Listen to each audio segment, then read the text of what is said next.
Thanks for listening to the Nice Podcast. I am available to deliver keynote presentations and workshops for your company or for your conference. Reach out to me, davedelaney.speaks.com, or email me and we can talk. Now on with the show. As a business-to-business marketer, your needs are unique. B2B buying cycles are long, and your customers face incredibly complex decisions. Isn't it time you had a marketing platform built specifically for you? LinkedIn ads empower marketers with solutions for you and your customers. LinkedIn ads allow you to build the right relationships, drive results, and reach your customers in a respectful environment. On LinkedIn, you'll have direct access to and build relationships with decision makers. Of the 875 million users on the network, 180 million are senior level executives. 10 million are C-level executives. You'll also be able to drive results with targeting and measurement tools built specifically for B2B, and they work. Audiences exposed to brand messages on LinkedIn are 6 times more likely to convert. LinkedIn is the social network that drives the most visits to my website. From all the different articles and interactions that I do on LinkedIn, I have to tell you, LinkedIn is awesome. Make B2B marketing everything it can be and get $100 credit on your next campaign. Go to linkedin.com/MPN to claim your credit. That's linkedin.com/NPN. Terms and conditions apply. Take a step back and think about what kind of culture that I want to have long term, which is important to consider if you are a business owner that wants to grow your business, so, which most business owners do. Most business owners are in it, for hopefully they love the work, but they also need to make a profit. So business outcomes are directly related. I can't stress that enough, directly related to culture and engagement. And both culture and engagement can be addressed by a well-rounded designed wellness program. So I always tell leaders that if you want to improve culture and you want to improve engagement, then we have to look at well-being. Nice with Dave Delaney. Welcome to the Nice Podcast, all about communication, collaboration, and becoming better leaders. I'm your host, Dave Delaney from Futureforth.com, where we help fast-growing companies retain talent and improve culture so you have happier, more connected teams. Today, I'm speaking with Kim Farmer, who is the CEO and founder of Mile High Fitness and Wellness, a corporate wellness organization serving companies of all sizes and individuals with fitness and nutrition coaching services. Kim, welcome to the Nice Podcast. Thank you so much, Dave. I'm very excited to be here. Yeah, me too. So I always like to start my podcast with the one question, which is, what is the nicest thing someone has done for you recently? Let me think. I would say the nicest thing someone has done. I don't know if it's something someone has done more than something someone said. So today, someone told me that they felt like I was their hero because of just all the things that I do in my life. I try to do anyway to help other people. So, I'm volunteering all over the place and just trying to help people get healthier. And so that's what she said to me. And I thought, wow, that was really nice because I've never felt like I was somebody's hero before at all, ever. That's amazing. Was she a client or? No, just a friend. Oh, wow. Just a friend. Just a friend. So I was like, oh, that's really nice. I told her she's my hero because she's the one that gets to stay at home and not work. Oh, so nice. I was like, that's what I want to do. I'm trying to be like you. That's awesome. That's great. I love that. Exactly. Yes. So we met at the Rocky Mountain Total Rewards Conference in Denver a while back, not too long ago. We were both speaking there. And I loved your presentation really about health and wellness, in the workplace. What tell me a little bit about your speaking background. You've been speaking for a while in this space. Mm-hmm.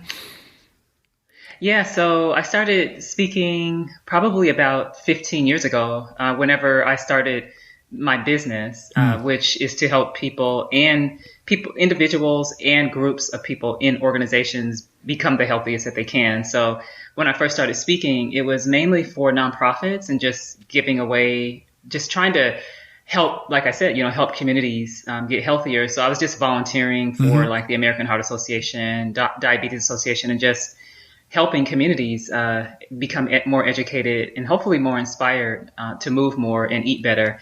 So yeah, it's been about 15 years, and ever since then, I just love speaking, and I speak pretty much whenever someone wants me to come speak. I just love it. Yeah. No, you were great. I mean, I enjoyed your presentation, and yeah, a lot can be said from experiences leading to that. I know, early on for you, whatever, 13, 15 years ago, you helped a type 2 diabetic, kind of overcome that, as one of your first clients, which I thought was just such a cool thing. And that kind of led into your time donating, your experience donating time with these nonprofits, which is great. Yeah, that was that first experience really inspired me to see how many more people I could help, because all the medication that doctors put you on is, in my opinion, obviously not good for us, with all the chemicals that are in there, and some of the side effects. So just that's been my goal, is to try to help people understand that all of these things can be prevented, and you don't have to spend all this money and time going to the doctor to get rid of or prevent some of these chronic illnesses. So yeah, thank you for attending my presentation, and I enjoyed yours as well. I loved it. Oh, thanks. I just absolutely loved it. So yeah, I thought it was clean and simple and very well communicated. And I know you probably helped a lot of people that day. So. Oh, thank you. That's kind of you to say. No, and so I'm from Canada originally, and lived in Nashville for 15 years in the US. And, one thing is noticing how over medicated Americans are. It's kind of shocking. And every time I go for a physical or just go see a doctor for whatever reason, they always ask me, what medicines are you on? And I'm like, well, none. And they're like, no, but I mean prescriptions. And I'm like, none. And they're always like, no, I mean, awesome. And they ask me like the same question over. I'm like, I'm not on anything. You mean vitamins? Cause I'm on some vitamins. Yeah. Right. And, so that always, awesome. I'm always, proud of myself for that. And I also have known, I know somebody personally who, took so many homeopathic remedies for things. They started taking too many of them, and they started messing with their system, and they started getting ill. And then they had to start taking prescriptions to drugs to correct that. The problem, like just by overdoing it. No. So it's such an interesting, it's an interesting thing, but I think it really does come down to, I'm no fitness guru by any means, but it does come down to physical fitness and wellness. Tell me a little bit about the work you do with corporations. Cause I know you get hired, I know certainly before COVID, and we can talk about sort of how you do this, kind of before and sort of outside of COVID. Tell me about your experiences working with businesses and organizations to help. Yeah, so that's probably one of the areas that I'm the most excited about, because it's easiest to reach a lot of people that way, since you already have a group. So as opposed to training or coaching someone one-on-one, that was the reason why I sort of went into the corporate environment, is because I knew I could help a lot more people at once. So the ways that we help them are wide and varying depending upon their culture and their need and their size. So a lot of companies that are smaller, they have smaller budgets to work with. They generally don't really have a place. Some of them don't have anything in place. Some of them have like a newsletter, and that's maybe all they have, or maybe an Apple on their desk, and they say, oh, that's my wellness program. So, depending on the size, we do fitness classes. We do a lot of nutrition classes and coaching. We do a lot of wellness challenges and massage therapy. We do a lot of lunch and learns around stress management. And we do a lot of virtual activities, especially when COVID happened. We had all of our clients pretty much cancel all of our programs because we were doing a lot of things in person. Sure. And then when that happened, we shifted and we offered everything virtually, which included some social activities that we added because of COVID. So those include things like fun stuff like magic shows and comedy shows and bingo and Pictionary and art therapy and animal therapy and things like that are fun and engaging And it doesn't necessarily say, hey, this is our wellness program. Come join us in bingo. It's just, Right. They can just say like, this is bingo. And it is, in my opinion, going to help someone because it makes them smile. It's fun. It's social. They get to see each other. Whereas some groups are still 100% virtual. And sometimes Zoom is the only way to see each other. So it's another excuse to see each other and to smile and laugh and just enjoy each other's company. So those are some of the things we do. And how did you communicate that to your clients or to your prospects? Like, did you create like a menu of opportunity or of what's available kind of thing and email them, or tell me about that? So we have several lists actually, of clients that we've either worked with before or would like to work with. And we just continue to stay in touch with them. Sometimes I'll email those clients directly, the ones that we've worked with in the past many times before, and let them know what's new. Sometimes they email us and say, hey, what's new? What are you guys doing that's new? And then, we're always changing up what we offer, especially our lunch and learn topics, because sometimes we get specific requests from clients that are looking for a certain thing. Like we had one group that wanted something related to men's health, for example. So we created that. Or they wanted a stress management topic specifically designed for women, so we were able to create that. So we are always changing things up. So I try to do what I can personally to stay in touch with our clients. And then always in my email footer, and then also just in my emails, hey, don't forget the holidays are coming up. For example, you might be interested in a holiday cooking demo. And then it just kind of triggers, hopefully, in their mind, like, hey, believe it or not, it is kind of unbelievable, but the holidays are like almost here. So we should start thinking about that. Yeah, no kidding. I know it's frightening. What are some of the needs that you've been seeing? Like, what are some of the trends that your clients are asking for? Right. Yeah. So the biggest one for sure is mental health.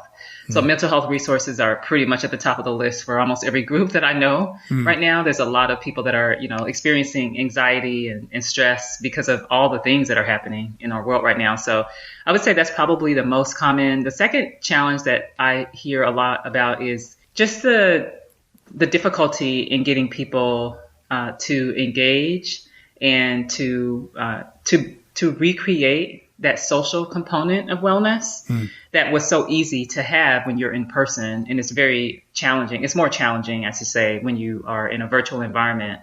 So, some of that connection piece, making sure that their team members stay connected with, which has a lot to do with the culture, retention, psychological safety. So, those are some of the challenges that I hear about with a lot of groups right now. So we try to do what we can to help them with those kinds of things and just customize a solution for them and their team.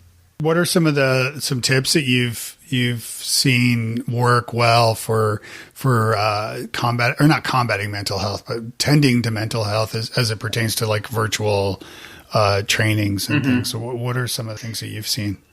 Well, we have quite a few different webinars that they can choose from that are focused on stress management types of topics. So those things, we always get feedback, and the feedback is generally like, hey, this was great. It really helped me a lot. It gave me some tools and strategies to use moving forward. Also, as I mentioned, we do some therapy sessions, like for example, music therapy or art therapy. Those things are fun to attend, and you get to interact with your teammates. But at the same time, you are talking to a licensed therapist while you're there drawing whatever you're drawing or making whatever you're making. So I think that is also effective. But I would say if I had my own, if I could just throw my own opinion out there, one of the most effective strategies that I know about is one-on-one counseling, for sure, by far and away. I think if someone is experiencing mental health challenges, then you never know, that person might actually have a need for medication if they're diagnosed with something. So Sure. I feel like that's one of the first things I would tell someone if it's something that's persistent and ongoing. It might be a good idea to talk to maybe someone from their EAP if the program if the employer offers an employee assistance program. Usually they can they can talk to a licensed therapist at no charge. It's usually included. So I encourage people to try that route because I'm a big believer in that one-on-one coaching for sure. Do you think a lot of companies have that in place and maybe don't communicate it well to team members, or is it something relatively new? So EAPs have actually been around since like the 40s, and originally they were designed as a means to help with alcohol and drug abuse, and unfortunately because of that it created a stigma, and a lot of people, it kind of stuck, and so a lot of people are like, well, I'm not gonna use EAP because it has been known for that, and I don't want people to think I'm a drug head, so I'm not gonna use it. Right. But I think over time it's sort of changed, and people are starting to feel a little bit more comfortable with it. I know when I worked for corporate America, I didn't use EAP simply because I thought that my employer would find out that I was using it and what I was talking to the therapist about. So I didn't use it. It's a very valuable resource. Like, we partner with EAPs to be a nutrition and fitness coach, and that is even included. So it's come a long way from just dealing with drug and alcohol addiction. And the stigma is, I think, sort of lightening a little bit, especially amongst communities of color, where, we were always told just, pretty much just, pull up your bootstraps and do what you got to do. Right. Yeah. I think it's, there's a lot of communities that are offering free mental health services, especially now when so many people really, really need it. And I would say that most employers that offer some sort of, insurance program, benefits, if they offer benefits, then there are many cases where EAPs are part of that, for sure. I would say a lot. Yeah, there's a lot. It's just a matter of, are people utilizing it, is the big deal. And, the messaging and the marketing that comes from the employer, it has to be very crystal clear that, this is, it's protected by HIPAA. I cannot access your information, period. So that could be, one of the things that could help drive people there using it. That's interesting. And excuse my ignorance, what does EAP stand for? Employee Assistance Program. Okay. Yeah. Yep. So that's great. And so for the work that you do, and I know you do it obviously in person and virtually, you're based was it in Tampa? Is that right? Are you in Florida? Yeah, I live in Tampa, but the business is based out of Denver. Mm-hmm. And, that's the reason why it's called Mile High Fitness and Wellness. So yeah, we're based out of Denver, but we have clients all around the country. But I would say that our biggest base of customers is in Colorado, because that's sort of like where we started, So where did it come? Where did your interest come into health and wellness? I know you have a Bachelor of Science in Electrical Engineering from the University of Colorado in Denver, but you also love playing tennis, and you're a 2-time winner of Colorado State Open, which is awesome, and you love dancing and exercise. So tell me, how did your worlds kind of collide into what you do now? Yeah, so I worked as an engineer for several years, and in the process of doing that, I had to sit behind a desk like a lot of people do right now, or I was, behind in a lab, but I was always sitting down as an engineer. And then I ended up getting pregnant, and when I got pregnant, I gained like 50 pounds, and I was disgusted, just absolutely disgusted with myself. I didn't even want to look in the mirror. I didn't want to go to the gym. I was just, so frustrated I couldn't lose the weight. So I started just working out at home because I felt embarrassed by my size. I didn't want to go to the gym. So I started just doing things at home. And as I was watching fitness videos, I started to become really inspired by the instructors. And I thought it would be my lifelong dream just to be like them. I just wanted to teach a fitness class. And I thought that would be the end of my life. And I had made it at that point. So I did whatever I could to get that certification. And then after I did that, I got more and more certifications like personal training, et cetera. And then I started just doing that part-time. I was doing personal training part-time, a lot of times for free. I just loved helping people, and I was doing that whenever I could. A lot of friends, for friends and things like that. And then eventually I started working at rec centers. I was teaching 15, 20 classes a week, training clients in between, just running around like a mad woman. And then eventually I said, I can't do this alone. So I started hiring people.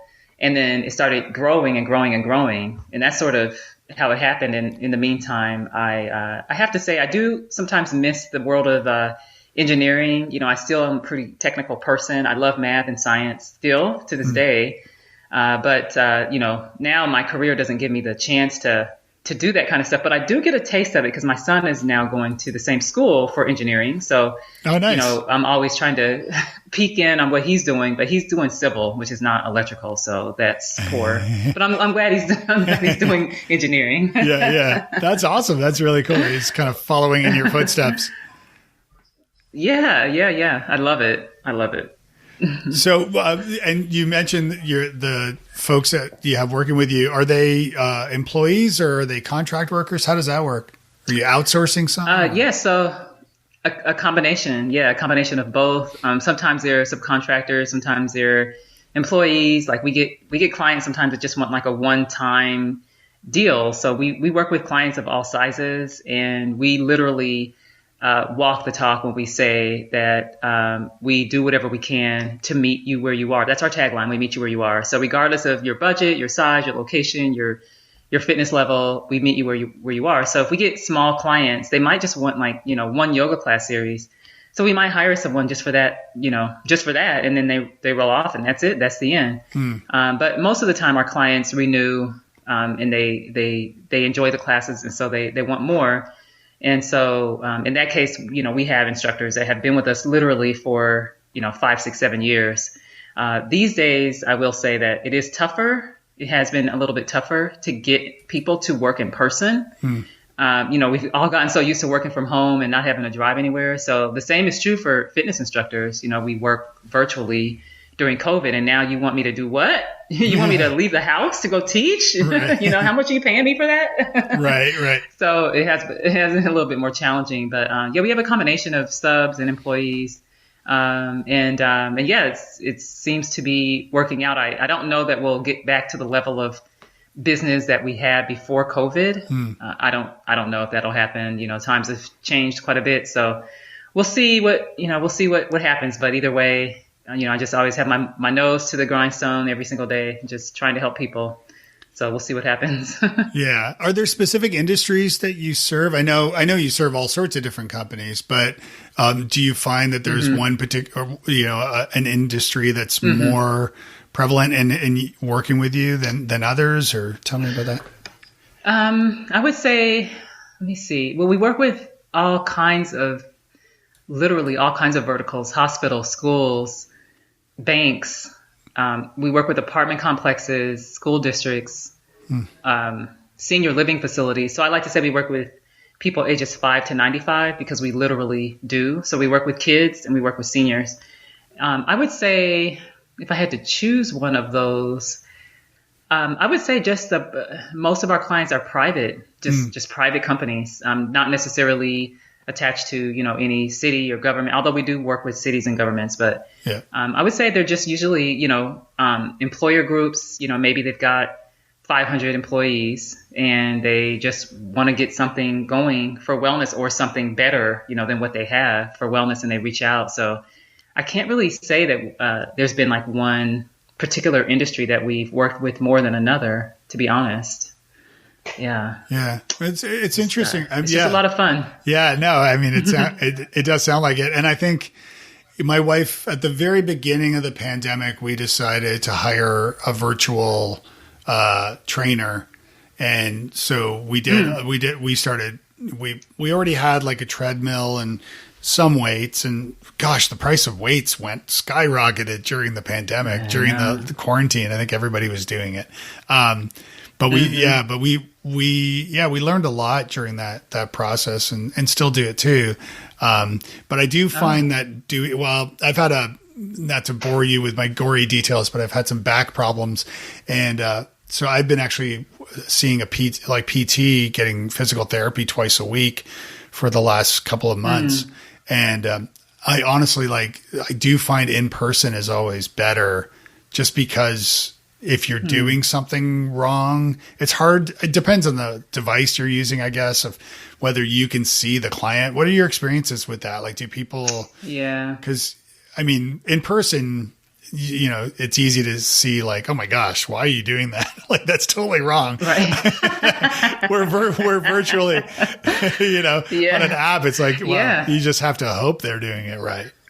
Yeah, I hope they're doing it right. Yeah, I would say for me personally, I'm still certified as a trainer, but I haven't had the opportunity to actually train someone in so long. But I was teaching fitness virtually when COVID started. And one of the things I noticed is that people were not turning on their video, which was so frustrating. Like, I understand, that you don't want to necessarily you don't want everyone to see you dancing or how you're moving. And maybe you didn't comb your hair that day.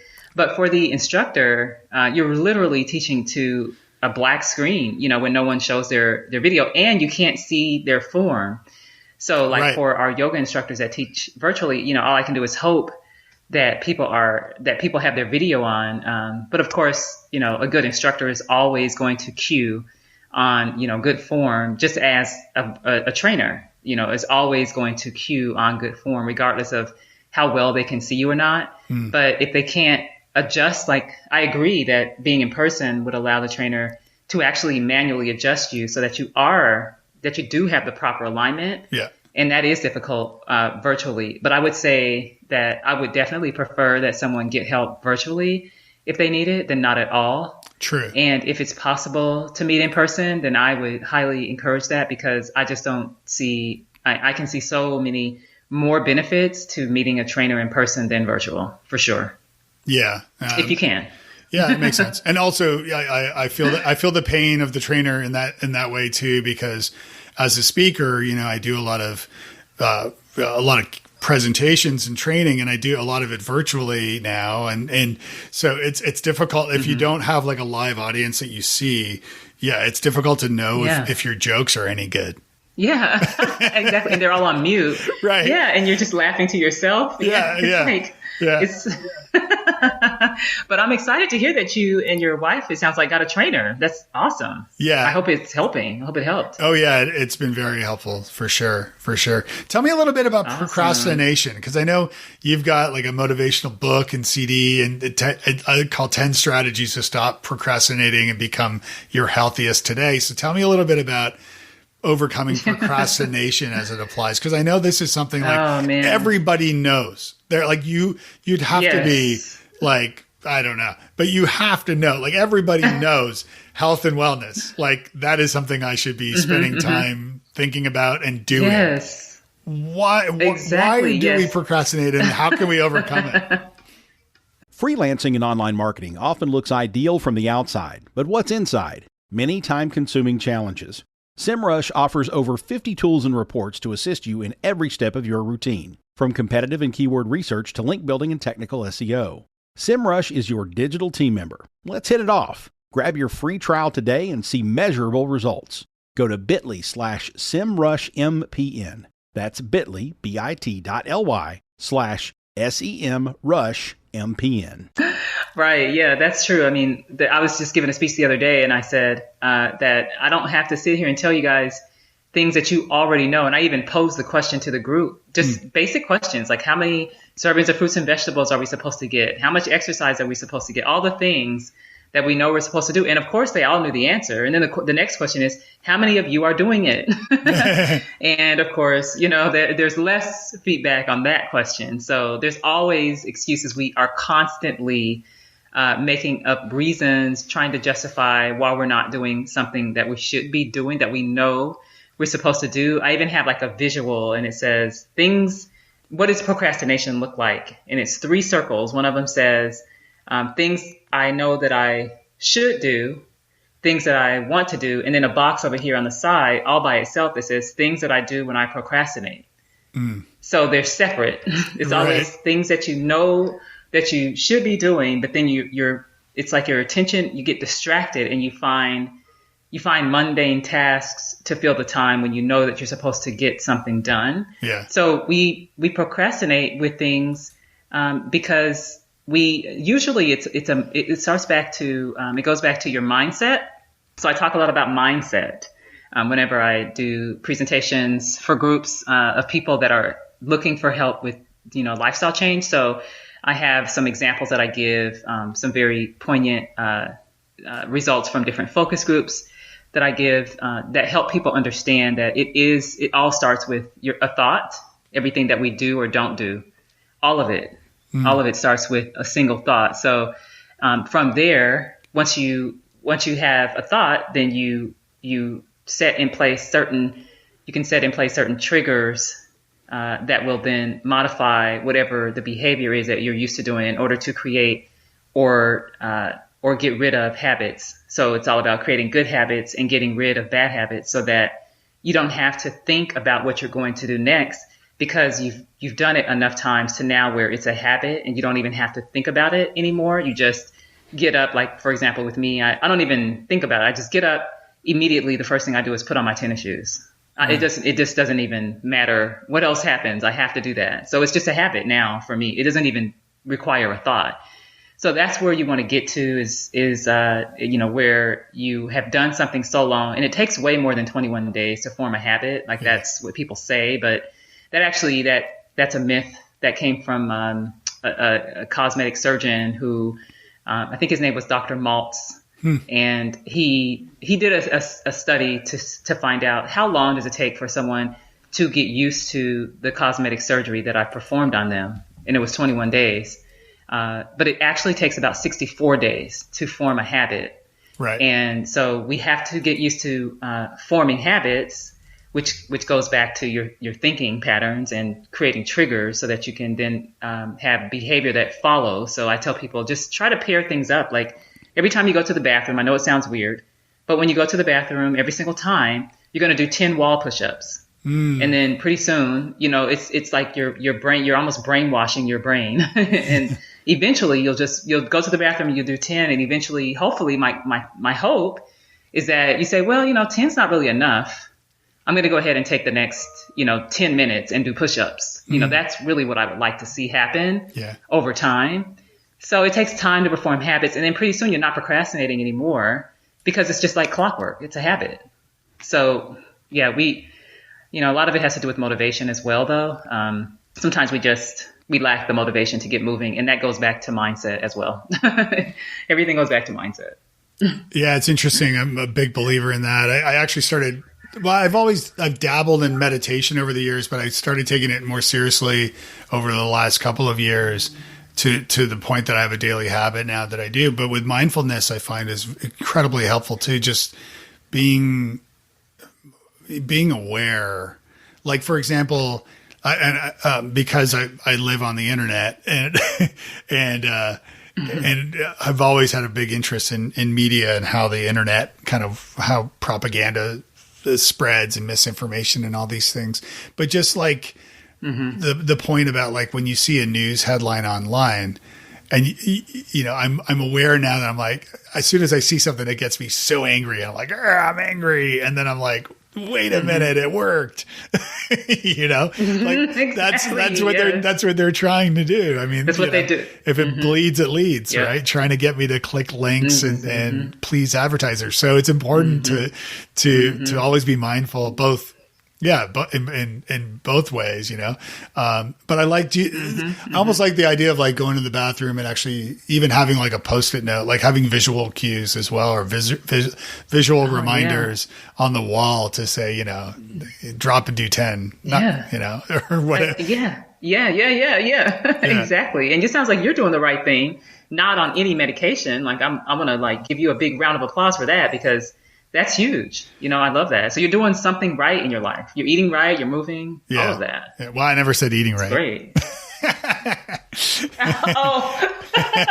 went a little bit too far. You went too far. Hey, but I also noticed I did, in my research for you, I also know that eating chocolate is one of your things. So. Oh man. Oh yes. Every single day, Dave, every day I have to have at least a small piece of chocolate. I love dark chocolate. Oh my God. But it's good for you too, right? Like dark chocolate is actually good for you. So yeah, there are some things. I mean, it's much better than, something like milk chocolate or Skittles. Right. Right. And yeah, it does have some nutritional benefits there. So I tell myself that as I'm eating it. Yeah. And at the same time while I'm drinking red wine. Right. Yes. That's another one. Yes. Yes. And then as far as like, let's say I run a fast growing technology company and I'm the leader, I'm the founder, CEO, and I've got a team of, let's say 30 people or 80 people.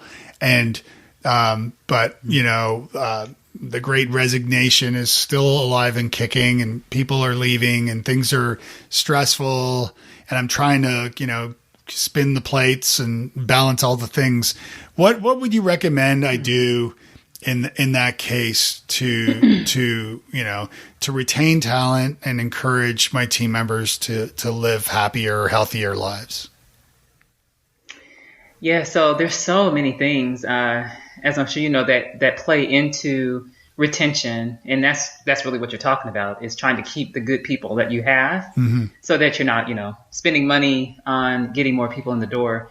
So I think that one of the first things I would do is take a step back and think about what kind of culture that I want to have long term, which is important to consider if you are a business owner that wants to grow your business. So, which most business owners do. Most business owners are in it, for hopefully they love the work, but they also need to make a profit.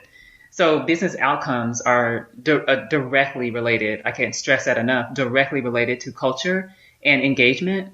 And both culture and engagement can be addressed by a well-rounded designed wellness program. So I always tell leaders that if you want to improve culture and you want to improve engagement, then we have to look at well-being as one of the strategies that you use. And you don't necessarily need a lot of money to do it.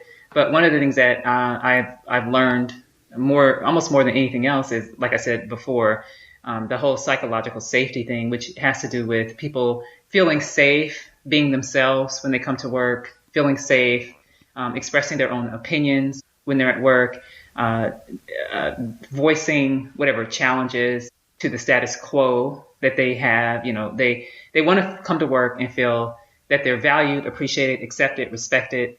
And that helps them to feel like they're more part of the team. And if you can engage people in such a way that they're part of whatever decision making that you have to make business-wise, that will affect them, and that they know the direct correlation between their position in the company and their duties, and how that aligns with where you want to grow the company, where you want to see the company go to, then that's a huge step, because they feel like they're part of the solution.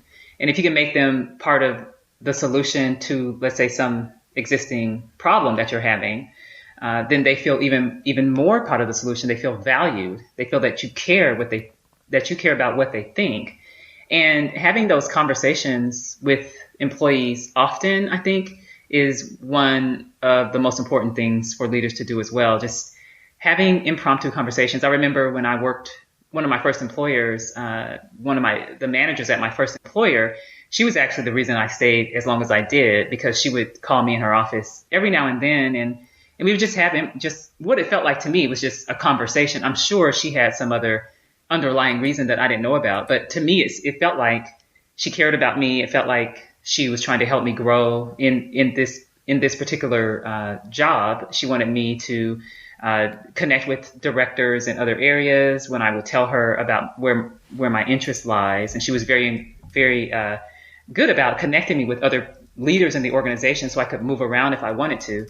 So those conversations where you can actually express the fact that you do care about the person, the employee, and you want to help them to advance their career. You want to help them You want to help them with any type of learning and training opportunities to grow as an individual and to develop within the company, and that you've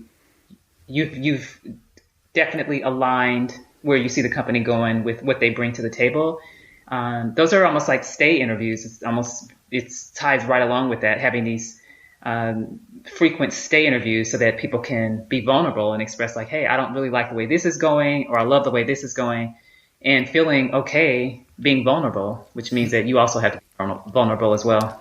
Yeah, I love that. And stay interviews are an important part of the NICE methodology. This framework that I teach leaders and teams is, the asking those questions and spending time hearing your team and understanding taking their feedback and using it and sharing that you've actually done something with that feedback also encourages, trust and less fear in the workplace as well, because, that all affects retention for sure. And it's so costly to lose great talent. Oh, yeah. No, one thing I'll add to that is if they do end up getting any company that has a wellness program up and going, it's very important to get regular and frequent feedback so that you can make changes along the way, so that, if you're getting people that are saying they're going to come to something, but they're not, or maybe they are, and they express something that, they didn't necessarily like about it, then those things need to be addressed. And it's important that if you do offer feedback surveys, that you do something with, like you just said, do something with it so that people don't feel like they just spent the time doing something for nothing. Right. Exactly. Yeah. It's actually worse to have to ask the questions or have a survey or something like that and not do anything with the results, because that just annoys people even more, because they've shared their feedback and it just goes to deaf ears. So good point. All right. I'm going to move on to the lightning round, Kim. So complete this sentence. Nice guys and gals finish first. What's a nice book that you recommend our listeners check out? Let me see. What's a nice book? So there's a book by a guy named Dr. Thomas Clark, and I'm trying to remember the name of it. It's something like The 4 Factors of Psychological Safety or something like that, or 4 Components of Psychological Safety or something. Yeah. I think that one's a good one if you're in HR and you're listening. That's great. That's great. And I'll include a link to everything we're talking about in the show notes. So I'll dig it up and have a link so folks can find that.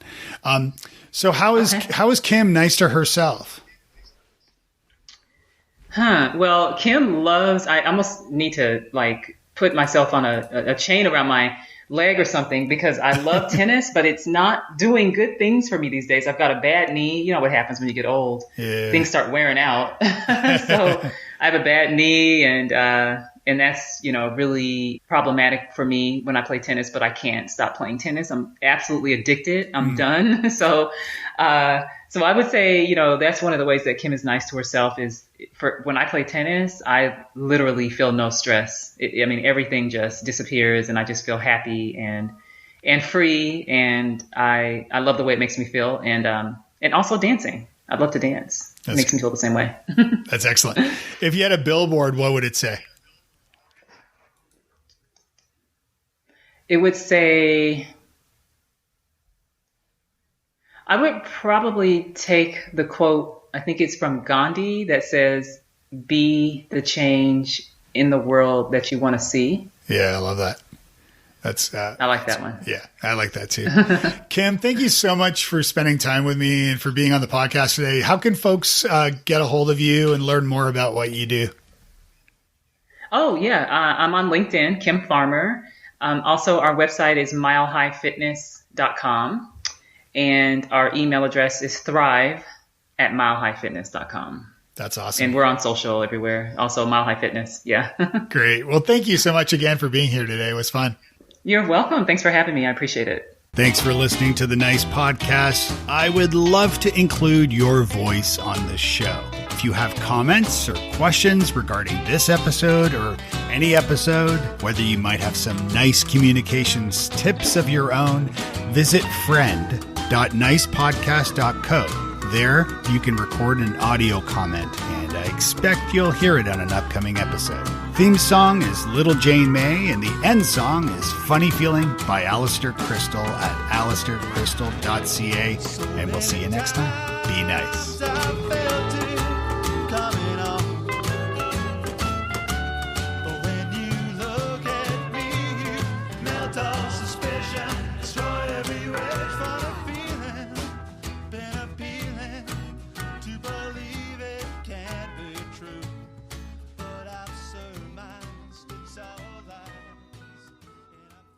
You may know you're listening to this show along the Marketing Podcast Network, but did you know there are other great shows on MPN to help your business? Christopher Hines hosts a great podcast called Pod Central. Chris, tell us what these fine folks will get when they listen. We help you launch, grow, or monetize your podcast. We even help those podcast business owners out there grow their agencies and get more clients. This is a place where you come to learn everything podcasting. Wow. Where can people subscribe? Search for the podcast wherever you listen to your shows, or find me on Twitter at Chris Podcasting, and I can send it to you directly. Or go to marketingpodcasts.net.